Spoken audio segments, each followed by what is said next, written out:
Le temps ne cesse de s'écouler. umwanya ntuheba kugenda, umunsi wose uraza ukarengana, umunsi umwe uzoba uwa nyuma, umunsi wa nyuma, isaha ya nyuma. turabizi twese yuko igihe cy'ubuntu cyagize intango kandi icyo gihe kizogira n'iherezo.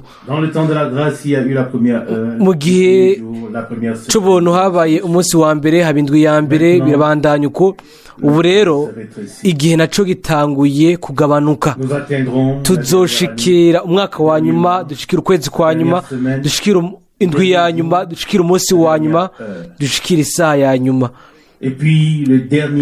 hanyuma n'agahe ka nyuma gashike kazoba ariko kanya tuzoba tuhejeje ugusiganwa kwacu, kugira ngo mu nyuma turabe mu nyonga h'umwami. kandi iyo twiyumviriye yuko ibyo bishobora kuba umwanya uwo ari wo wose, kuko nta muntu n'umwe abizi igihe umunsi wa nyuma, indwi ya nyuma n'igihe umwaka wa nyuma uba ari wo, ntawe ubizi. ariko turazi ikintu kimwe, ni uko igihe kija ku iherezo cyabyo, kandi ukuza k'umwami kubandanya kwegereza. nicyo gituma turashaka gukora ibintu byose dushoboye kugira ngo iri jwi, kugira ngo humvikane iri jwi gushika ku mpera z'isi. uyu muhamagaro twagize imyaka myinshi muri iyo, twakunze gusemerera duhamagara muri bihugu hano i Burayi, hanyuma Imana yaje kugura imiryango ahandi. turabona yuko niko bibandanya kumera, hamwe n'ibibazo bike, ariko misi yose tukaba tuzi yuko igihe ntikizoba kirekire cyane. ntidukeneye kwikoreka ukundi, ariko turashobora gusohoka tugatwara ubutumwa bwo bwiza. dufise ubutumwa bwiza bwuzuye, burimwo ibintu byose Imana yasezeranije. si ikintu gikuyemo, si ibintu bigaragara gusa, umuguruka ugaragara gusa, ariko ni ingano ziri mu mababi. uretse ko muri Tabernacle yakunze kuvuga intambwe zitatu, ibice bitatu, kandi igice cya nyuma ni ukwegeranywa k'ubuzima bwose, kuva mu giti gushika mu mashami gushika hejuru, hakaboneka urugano nk'uko nyine rwashyizwe mu ivu. tubaye mu gihe aho ibyo bintu bishika ku ndunduro yabyo, kandi aho isarura riba rigeze rikakigwa.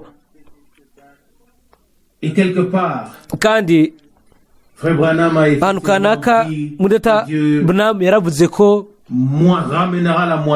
Imana izogarukana umwimbo, kandi ko izogira icyuma cyo kuzikubita nk'uko akunda kubivuga. ntidushobora kuvuga ibyo bintu byose imbere y'igihe nk'uko byogenda, ariko turavuga yuko ibyo bintu bizokoreka kuko Imana yarabivuze. haheze igihe kirekire aho ubwacu tutashyira mu icizigiro ubwacu, ariko dushyira icizigiro cyacu mu mwami no mu muntu bwiwe. ibyo ni byo abo bose bakoze, ibyo ni byo Aburahamu yakoze, ibyo ni byo Isaka yakoze, nibyo Yakobo yakoze, nibyo bakora abantu b'Imana bose. bashyira ibyizigiro byabo, icyizere cyabo bagishyira mu Mana. kandi turabona ko kuri Aburahamu, igihe Sara yatakaza icyizere cyiwe mu Mana, yaramubwiye ati reka turonderere umwana kuri Hagari, uko aba ariko dusohoza isezerano. none rero mbega habaye iki? ico cari ikintu kitazanye umugisha kuko byari biri hanze y'isezerano ry'Imana. Imana yatanze isezerano kandi yo iragaba ku ijambo ryayo kugira ngo isohoze ayo masezerano yayo. Ibintu byose bikoreka mu bwami bw'Imana kandi biba biri hanze y'amasezerano y'Imana, ibyo ntibizoba umugisha ariko bizoba ibyago cyangwa bibe umuvumo. Nico gituma turashaka kumenya ukugomba kw'Imana, hanyuma tuyisenge kugira ngo itugirire ubuntu bwo gukora uku kugomba kw'Imana. Murabizi twaronse byinshi gusumba uko twari kubyibaza, gusumba uko twashobora kubyibaza. Twaronse ukwinjizwa byimbitswe mu byanditswe byera biciye mu guhishurwa kw'iryo jambo. Nta kintu na kimwe tugeze tunyegezwa, ariko Imana yarasezeranije iravuga ko mu minsi y'umumarayika agira indwi yuko izoheraheza ibintu byose kandi kizohishura ibitegerezwa guhishurwa. Kandi rero tubaye mw'iyo minsi, kandi nta kintu na kimwe kizokongerwa ko ku ntahe irahejwe y'ibyanditswe byera hamwe n'ibyo Imana yahishuye. Twakoze kugira ngo duseshe n'ibintu byose, twakoze ibintu byose kugira ngo twumvire hama ngo tugabe kugira ngo Imana igarukanwe mu bintu byose twahawe tugahishurirwa kubw'ubuntu. Sinashaka kubura kuvuga ugushima kwanje mfise nshimira Imana, kandi ndashimira na mwebwe na cyane cyane abo bose biha kugorwa, hanyuma ikibazo kikaza bakabaza ni kubera iki umugenda, ni kubera iki uza igikorwa c'Imana. Si kugira ngo bumve ubutumwa ku Mana buvugwa n'umuntu, ariko tuza kugira ngo twumve neza imvugo ivuye ku Mana. Ntituza ngaha kugira ngo tuvuge ku bijanye n'Imana, ibyo nivyo abantu bose bakora, ariko turi ngaha kugira ngo Imana ituvugishe. Turi ngaha kugira ngo tuyireke ivuge. Turi ngaha kugira ngo ituvugishe biciye ku ijambo ryayo kandi biciye kuri mwemu wayo. Igihe rero twumva ejo ku mugoroba intaya Mwene Data Branham, twagumye turi aho tumaramazwa no kubona ko turabizera imyaka myinshi, ariko tukaba dufise imyimenyerezo mike cyane hamwe n'Imana. Siniko ndavuga iyo myimenyerezo iyo umuntu wese ategereza kubamwo ubwiti ciwe, ariko umwimenyerezo utumbereye uva ku Mana. Ibintu ibirenge n'amaguru tukaba mugisha ku bandi. Twarabyumvise kuri Aburahamu, Imana yaramubwiye kandi nawe yabwiye Imana, kandi mu buryo bushasha Imana iramubwira nawe ubwarishura. Hariho abantu babaye mu gufatanya n'Imana, kandi muri bo natwe akaba icifuzo tugira cyo kuba twoshirwa muri abo bantu, abantu bafise aho bahurira n'Imana, abo ishobora kuvugisha, abo ishobora guhereza ijambo, kwizigiza ijambo ryayo, abo ishobora guha mwemu wayo, kandi ishobora guhezagira kandi ikabakoresha kubw'umugisha. Nimba rimwe tuvuga rimwe uko ibintu bitagenze neza muri kahise, ni kubera gusa kugira ngo twerekane kandi tubone yuko Imana irafise inzira. Kandi iyo twikuye mw'iyo nzira y'Imana, aho rero ibintu byose bigenda nabi. Rimwe na rimwe niko byagenda mu gihe cyo kwa Mwene Data Branham. Abantu babi cyane bakaza kuri Mwene Data Branham bakamubwira ngo hagarika, reka abo bagore barekera amahoro. baha amahoro.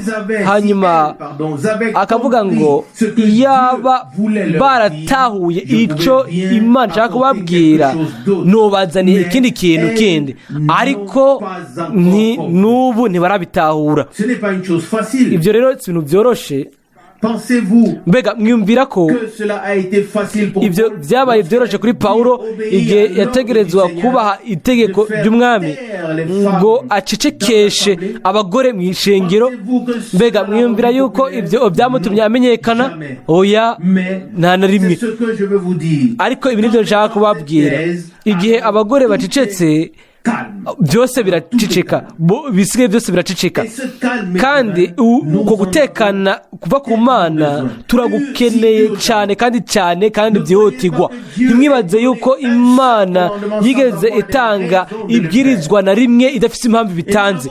Kandi hano rero dufite ibyo dukorana na Pawulo, wowe yikorera insenga, ariko dufite ibyo dukorana na Pawulo, umuntu w'Imana akorera kuri gahunda y'Imana. Akabwira abigaratiya ngo nimba ndondera gushimwa n'abantu, aho rero sindi ku gikorwa cy'Imana, sindi umukozi w'Imana. Rimwe rimwe biba bigoye cyane, kuko tubaye mu gihe aho abantu bose barondera kugira uburenganzira bwabo kandi barabugwanirira. Nicyo gituma bibandanya kuba ibigoye cyane ku Mana kuba yoshikira ku byo yemerewe byose kuri twe twese. Hano mu Bigalatiya igice cya mbere Pawulo arandika ku murongo w'icumi: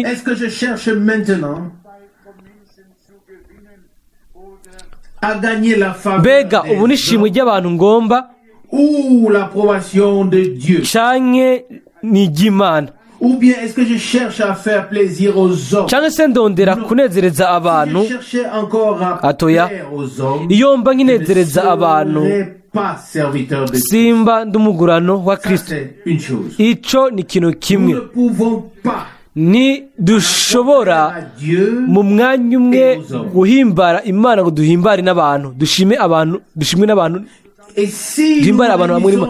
Nimba tugiye hamwe nk'ubwoko bw'Imana, ni kugira ngo twigishwe n'Imana, kugira ngo tureke ijambo ryayo rigira agaciro rifatire kuri twebwe, kandi ducire bugufi ugukosorwa biva ku Mana. Hano muri kino gice cy'Abigalatiya, kubera yuko havugwa, twabisomye kuri Aburahamu, haravugwa muri Galatiya 3. Nshaka gusoma ubu dore ku murongo wa 6. Abigalatiya 3 umurongo wa 6: nk'uko Aburahamu yizeye Imana akabiharugwa ko nk'ukugororoka. Mumenye rero yuko abishimiye ukwizera aribo bana ba Aburahamu. Kandi ivyanditswe byabimenye bitaraba yuko Imana izotsindanishiriza abanyamahanga kubwo kwizera. Ni kubera yuko ivyanditswe byemye imbere y'igihe yuko Imana izotsindanishiriza abanyamahanga kubwo kwizera, bibarira Aburahamu ubutumwa bwiza bw'ibitaraba. Igihe uri kurasoma isezerano rya kera, ntushobora kubona igisezerano ry'agakiza. Isezerano ego uraribona, ariko isezerano ry'agakiza murazi kuri buri isezerano ryose ry'Imana haba hariko agakiza k'Imana.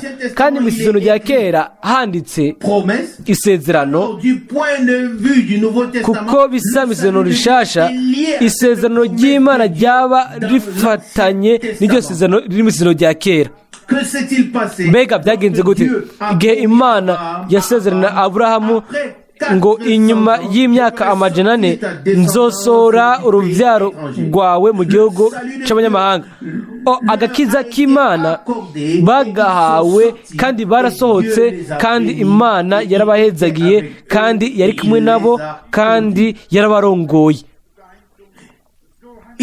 Hano dusanga ijambo isezerano, Kirundi ntabirimo isezerano ry'agakiza, mu gifaransa umurongo w'umunani ngo kandi ibyanditswe bibarira Aburahamu mbere y'igihe ubutumwa bwiza bw'agakiza, si amasezerano gusa ariko amasezerano y'agakiza, ubutumwa bwiza, amasezerano aho agakiza k'Imana gashobora gusezeranwa kagasohoreza muri abo bizera. Ubwo ni ubutumwa bwiza bwa Yesu Kristo.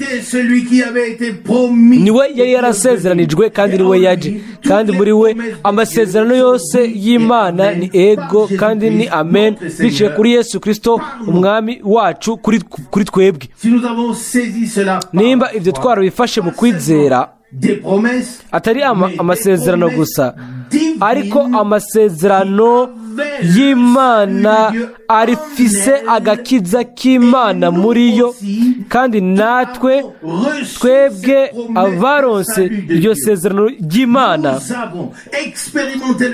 twagize umwimenyerezo w'agakiza wo gukizwa mu Mana yacu biciye muri Yesu Kristo umwami wacu, kandi ntituzoreka umuntu n'umwe ngo ibyo abitwambure, kuko Imana yarabiduhaye kandi izo bitugumiriza.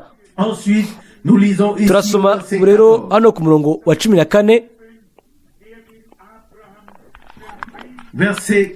umurongo wa 14, kugira ngo umugisha wa Aburahamu ushike ku banyamahanga bawuheshejwe na Yesu Kristo, kugira ngo kwizera kuturonkeshe mwemu twasezeraniwe.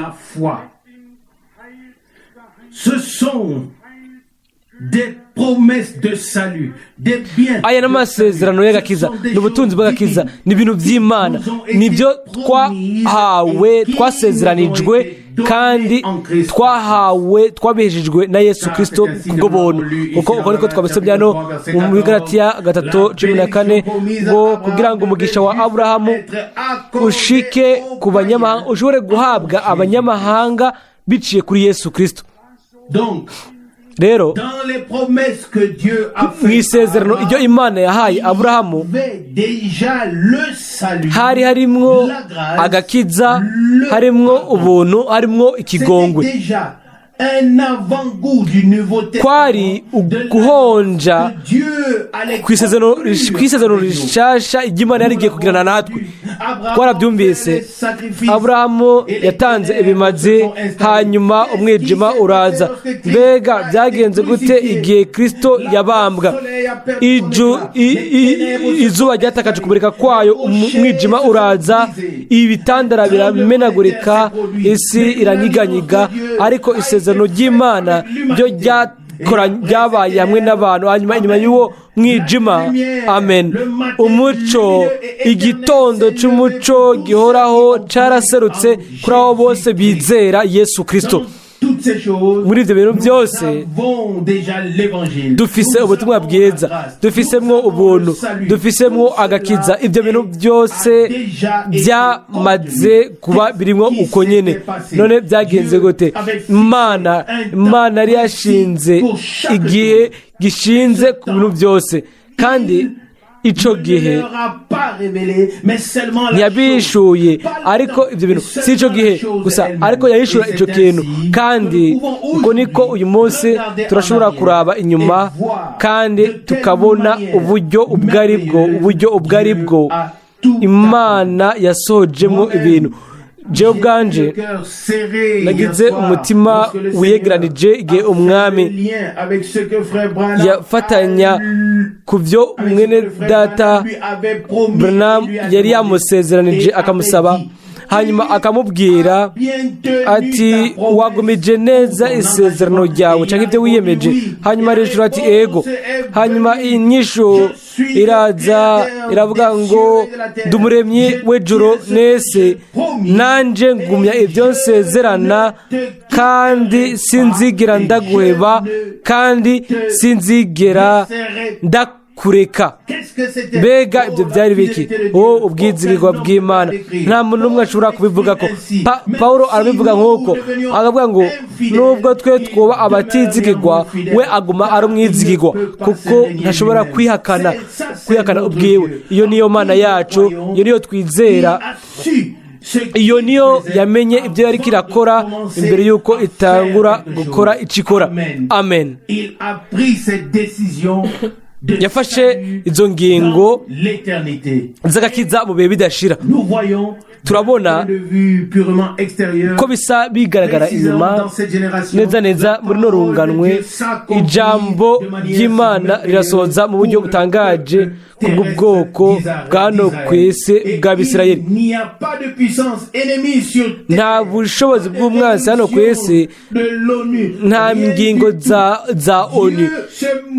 Imana ibatwenga bose kuko iri kumwe n'ubwoko bwayo, kandi iravugira mu muhanuzi Yesaya ikavuga ngo bashake bafate imigambi yabo nzotuma inanirwa. Kandi uko niko bimera gushika no muri minsi yacu, igihe tuze hanyuma tukanumva nk'akarorero igihe havugwa ibya Gaza, yuko havugwa Gorani n'ibindi, hanyuma tukugura Bibiliya narayivuze Zurich wa Mungu eruka, ugasoma ijambo Gaza ahantu kanaka, ugasoma ijambo Gorani ahantu kanaka, hanyuma ukabona yuko ibyo byose biri mu gice ico Imana yasezeranije ubwoko bw'Abisirayeli. Aho rero Imana yabwiye Yosuwa ngo ikibanza cyose ibirenge byanyu bizohonyuramwo, ndabahaye icyo gihugu ibihe byose mwebwe n'urubyaro rwanyu. Igihe rero urwo rubyaro ruzogaruka rukeshuza iyo si ku gataka katanzwe burundu, twe turabahezagira mu izina ry'Umwami, tukavuga ngo Imana ibane namwe, kandi turayishimira hamwe namwe ku kuba ako gataka mwagasubijwe ku bw'ubuntu. Amen. Nabonye ko bamwe n'abizera ariko rimwe na rimwe bakaraba nk'abatizera. Ibyo ariko si byatari cyane. Ngiye kubaha imirongo ya Bibiliya kugira ngo mushobore kuguma mubyibuka. Ngomba gutangurana na Yosuwa igice c'icumi. Yosuwa igice c'icumi mbere ku murongo w'umunani. Yosuwa 10 umurongo w'umunani. Uhoraho abarira Yosuwa ati ntubatinye kuko mbagabuye mu maboko yawe, nta muntu n'umwe muri bo azoguhagarara imbere. Umurongo w'icenda. Nuko Yosuwa abahungira ataco binona. Duhagarare hano gatonyi. Bakoresheje inkota, murashobora kubusoma ubwanyu, bakoresheje inkota isanzwe kugira ngo bafate icyo gihugu nyine gisanzwe, kugira ngo birukane bakureho abansi. Ariko twebwe nk'ishengero ry'Umwami dutegereza gukoresha inkota ya Mwemu, ni kuvuga ni ijambo ry'Imana, kugira ngo dusangangure ubushobozi bw'umwanzi. Kandi Pawulo aravuga ngo sinagwanye nkubita ubusa, ngo ariko nasanganguye igikorwa cha Satani. Mbega ibyo ni biki? Natwe ntidukubita nk'abakubita ubusa, ariko hamwe n'inkota ya Mwemu dukubita umwanzi. Dutegerezwa gukubita ku mwanzi, kandi ego hamwe n'igipfunsi dukubita. Kuba dukubise ikirere ntitwo tumugiriye nabi ngaho, ariko nimba twarahawe inkota ya Mwemu, aho rero dutegerezwa kuyikoresha ku bw'ubuntu hamwe n'ubushobozi bw'Imana yacu. Ijambo Gaza turisanga muri Yosuwa, hano muri Yosuwa igice c'icumi dore ku murongo wa 40 tugushika ku herezo yo 42. Yosuwa 40 ku murongo 42 murashobora kubisoma ku nshuro ya kabiri muri Yosuwa 11 umurongo wa 21 gushitsa ku murongo wa 23. Inshuro ya gatatu murashobora kubisoma muri Yosuwa 13 au verset 3. ku murongo wa gatatu. Et lorsque les ennemis d'Israël disent que la bande igihe rero abansi b'abisirayeli baba bariko baravuga nk'uko bakunda ngo n'agace k'igaza ngo gategerezwa gutangwa, ayo rero n'amajambo ari mu kirere gusa, ibiva ku Mana uko Imana ibona ibintu. kariya gace ni ak'ubwoko busanzwe bw'Imana, kandi baragowe nibarengana nibakava ko n'ikirengera gitonyi. natwe nk'ubwoko bw'Imana mu buryo bw'imwemu tugerageza kumenya yuko Imana yagarukanye intambwe ku yindi, ibintu byose ibyo ishakira ishengero ryayo, kandi yuko nta kintu kimwe dushobora guheba mu bintu byose byabaye ibizimbye bikomeye ku bwacu, ibyo twakoresheje ko intoki zacu, ibyo amaso yacu yabonye bivuye mu ijambo ry'ubugingo, ibyo nibyo tubabwira, kandi twiteguriye guheba na gato agace na gatonyi k'ibyo twagarukaniwe biva mu ijambo. hariho abansi bari hafi cyane bakunda gutera cyane batera agataka, bibaza yuko tudafitiye uburenganzira. naho nyene niho tugomba kuba dukomerezwa tukamenya yuko nimba umugwanizi agaragaje ko abyitwaretse cyane ibintu nk'ibyo, biba bisigura yuko harimo ikintu gikomeye mu byo ashaka kwitwararika. rero iyo aba yoryamye akaruhuka, aho rero byose byo bitandukanye, ariko bisa nkaho umugeni w'umwagazi asa nkaho niwe mwansi akomeye gusumba abandi, nk'uko n'ubwoko bw'Abisirayeli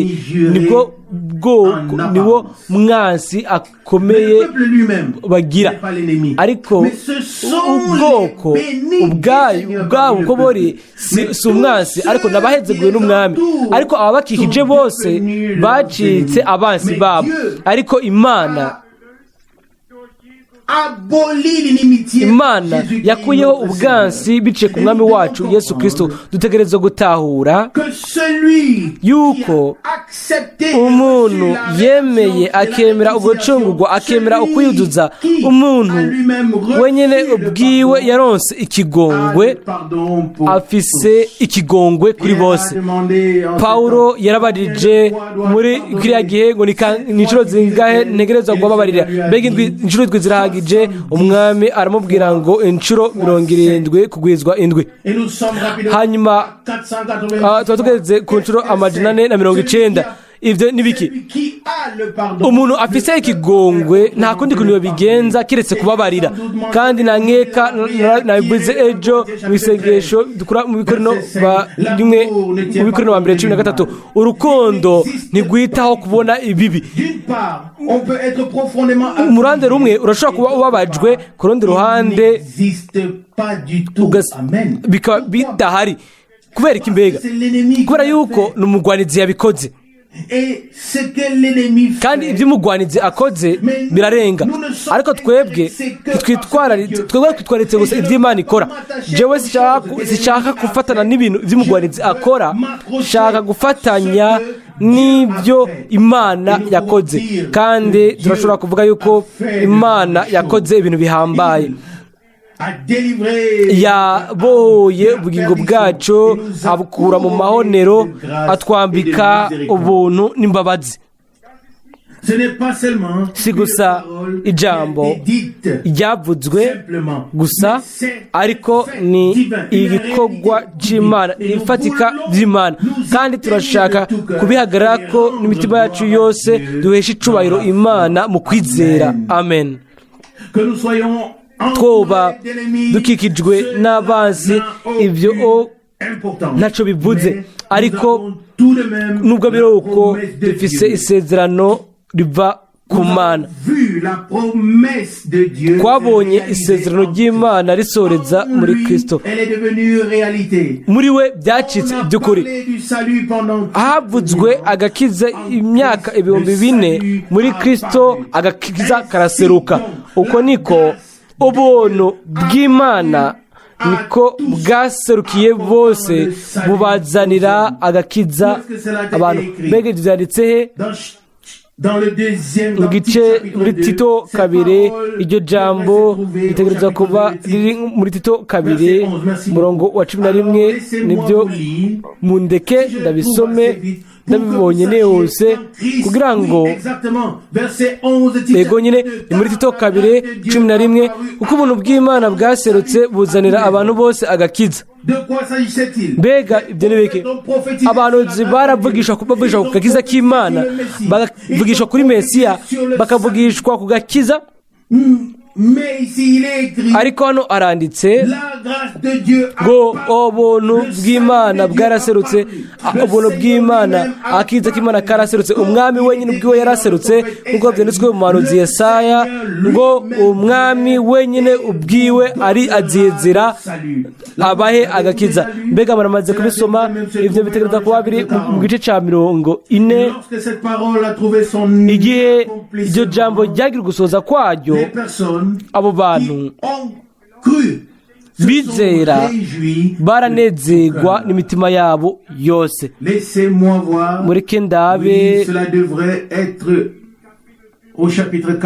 mu gice cya 40 umurongo wa 10 n'uwa 11. Voici le Seigneur Dieu vient. Yesaya 40 umurongo wa 10. Uhoraho Imana azoza afise ubushobozi, kandi ukuboko kwiwe kuzomutwarira kuzomuha intsinzi. Raba azoza azanye impera, kandi inyishu yiwe iri imbere yewe. Ninde azi umurongo ndiko ndarondera? Ahubwo ko wenyine ubwiwe azoza akaba agakiza. Kumbure bire mu gice cya 35 cyo muri Yesaya. Munyemerere ndabisome. Yesaya 35 umurongo 3. Mukomeze amaboko areganutse, mugumishe amavi aregariga, mubwire abahagaritse imitima muti rema, ntaco mutinya. Raba Imana yanyu izozanana n'uguhora, niko kwetura kw'Imana izoza ubwayo ngo ibahe agakiza, izoza ibakize. Umurongo wa 5 ngo niho impumyi zizohomoka n'ibipfamatwi bizozibugwa. Umurongo wa 6 ico gihe ucumbagira azosimba nk'impongo, ururimi rw'ikiragi ruririmbe. Iryo ni ijambo ry'Imana ngo azoza ubwiwe azobaha agakiza, kandi ibyo bintu byose bizogiraho bishike. Abatumva bazumva, abatavuga bazovuga, ibiragi bizovuga. Mbega ubuntu si uyundi, ariko wenyine ubwiwe, si uyundi, ariko Imana umwami wacu ubwiwe niho haserutsemwo agakiza k'Imana n'ubuntu bw'Imana ubuzanira agakiza abantu bose. Umuntu ashaka guhezagirwa, ashaka gukizwa uyu munsi arashobora gukizwa. Turabizi, ntituzi igihe gisigaye. Rimwe na rimwe haravuga ko ubuhigwe bw'umugisha bivana n'ibi n'ibindi.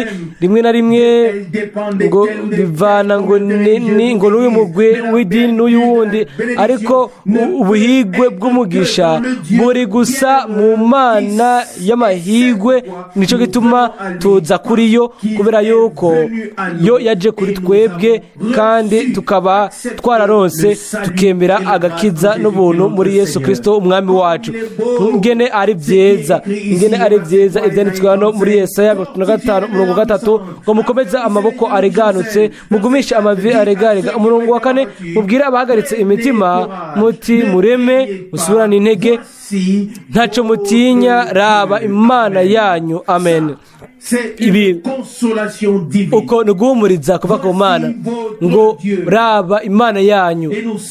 Turabizi igihe Yesu Kristo Imana ubwayo igihe yaseruka, ariko ne peut être vu, il a paru, mais ne peut être vu que yaraserutse ariko yabonwa n'abo amaso yabo yuguriwe ibyo nyene n'Imana ngo izoza ubwayo ibahe agakiza. Agakiza ntikava ku muntu, agakiza kava ku Mana.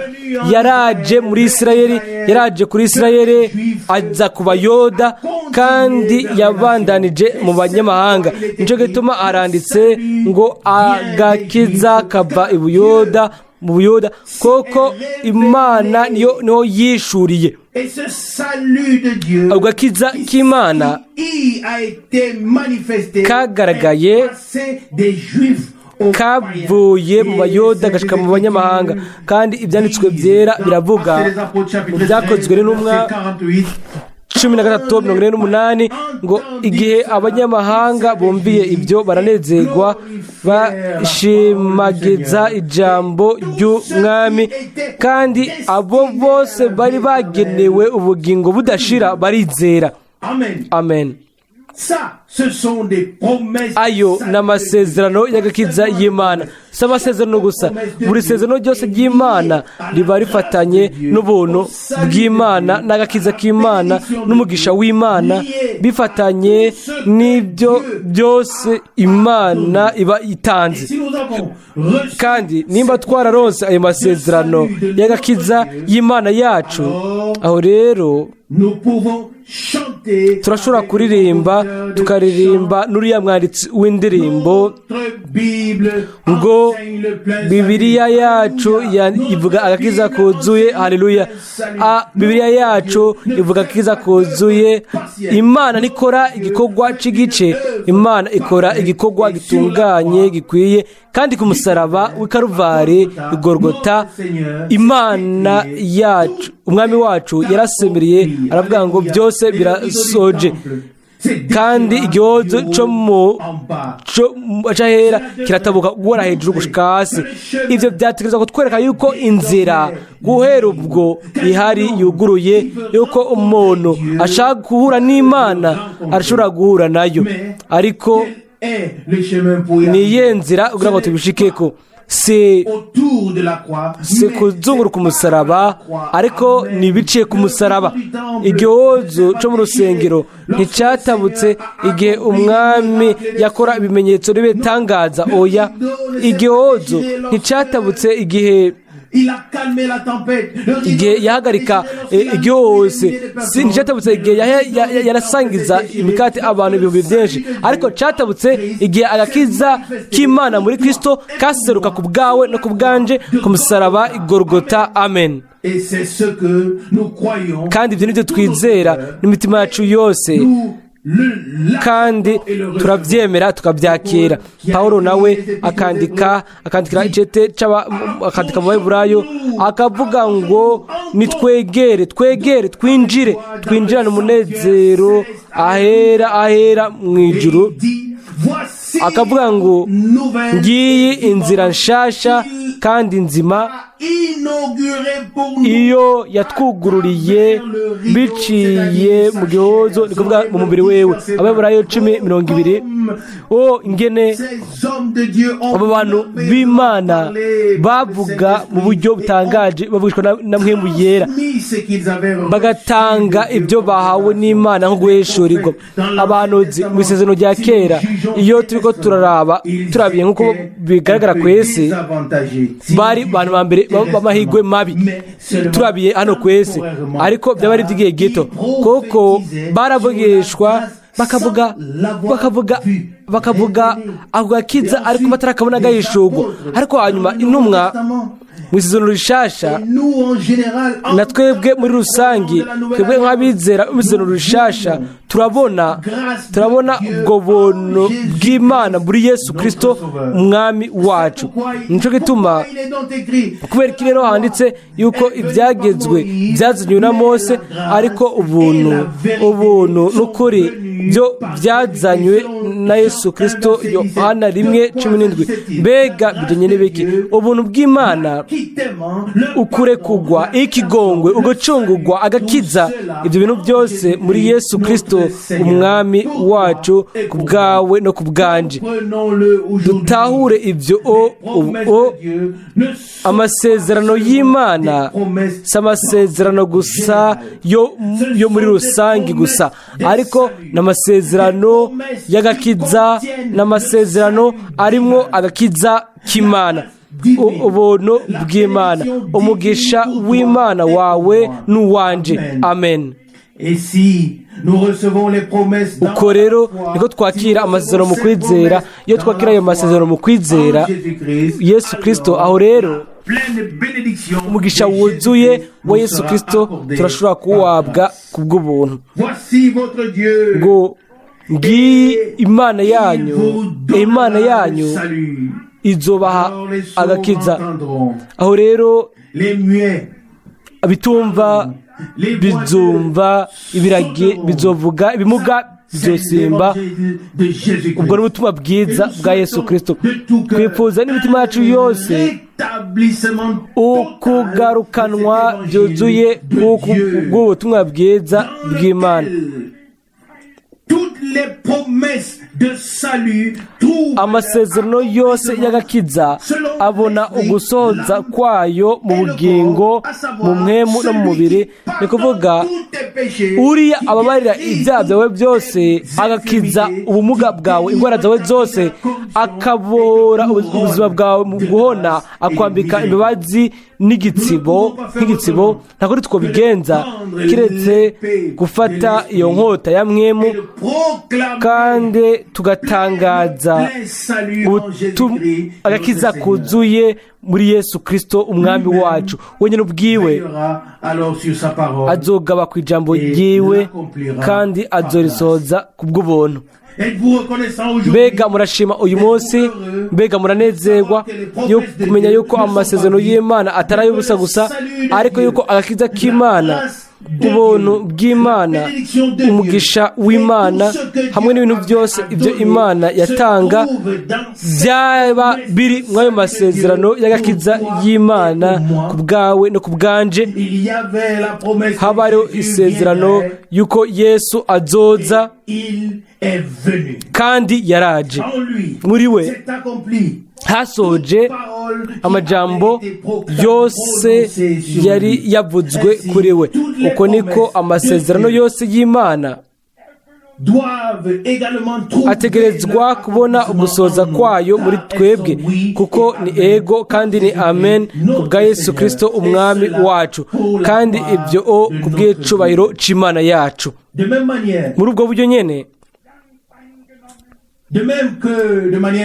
mu buryo busanzwe ubwoko bw'Abisirayeli bwafashe buriya kariya gataka buhonyurayo. Muri ubwo buryo nyene uko ariko natwe dushaka gufata ku gataka k'Imana tukahonyozaho ibirenge byacu byo kwizera, kandi Imana izobana natwe kandi izoduhezagira twese mu butunzi bw'ubuntu bwiwe. Uyo ahabwa icubahiro. Amen.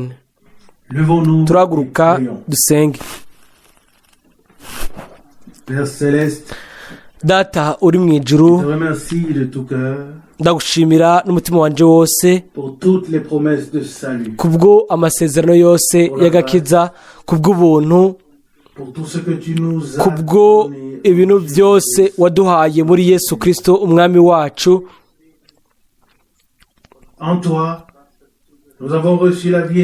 Muri wewe twaronsemwo ubugingo budashira hamwe n'ibijana nabwo ku by'agakiza kacu n'umugisha wacu.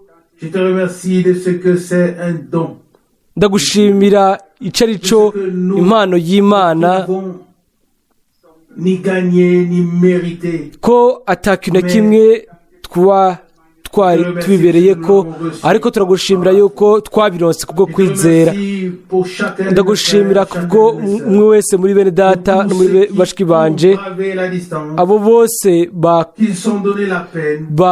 bashizemwo intege bagagenda ingendo zirezire bagakora ibyo bashoboye kugira ngo bumve ijambo ryawe mwami ukundwa mu mitima yabo harimo icifuzo harimo ico bahamiya ico uzohaza haleluya kuko amasezerano yawe muri yo afisemwo agakiza ubuntu n'umugisha kandi ni ego kandi ni amina muri wewe umwami wacu n'umukiza wacu kandi abona ugusoza kwayo bice kuri twebwe mwami